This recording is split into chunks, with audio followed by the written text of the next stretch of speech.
Hi everyone, Izumi here. Today I'm going to show you how to sign up for your own free Bereev account. So here I am on our website. I'm actually on the pricing page. If you scroll all the way down, you can see that there are two types of accounts to choose from. We have what is known as Lite. So Lite is the free version. You don't have to pay anything to get started and you will never have to pay a single cent.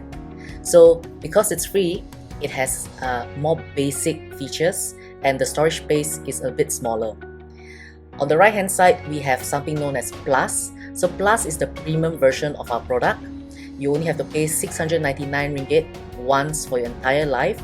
It has all the complete features, a much bigger storage space, and everything else that you need for your dev plan.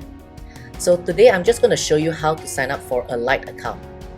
Let's do this. So let's start by clicking on Get Lite. Here you have three options to sign up.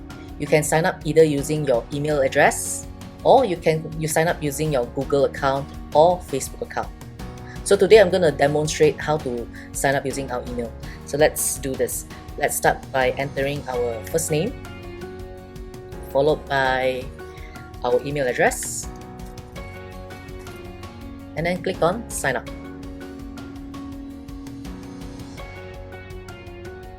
Alright, so the next step is we need to go to our inbox to verify our email address.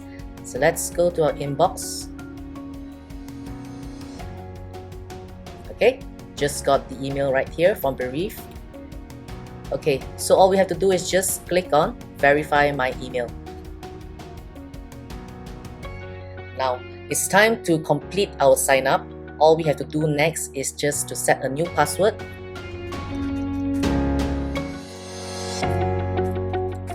So here, you want to make sure you use a very strong password, right? So alphanumeric and using one special character. Next thing is you want to add your mobile number and your date of birth. And the last thing you want to do is you have to pick whether you want a Muslim or non-Muslim experience. So let's pick non-Muslim. But don't worry, you can actually change this later on in your settings. We have another tutorial video that teaches you how to switch between these two modes. Alright, so now we're done. Let's just click on Create Now. Voila! So here we are. We're already in the app itself. This is our dashboard and we can actually get started, can start planning right now. So that's it for today, guys. I'll be back again with another simple tutorial on how to use Bereev. See you guys soon.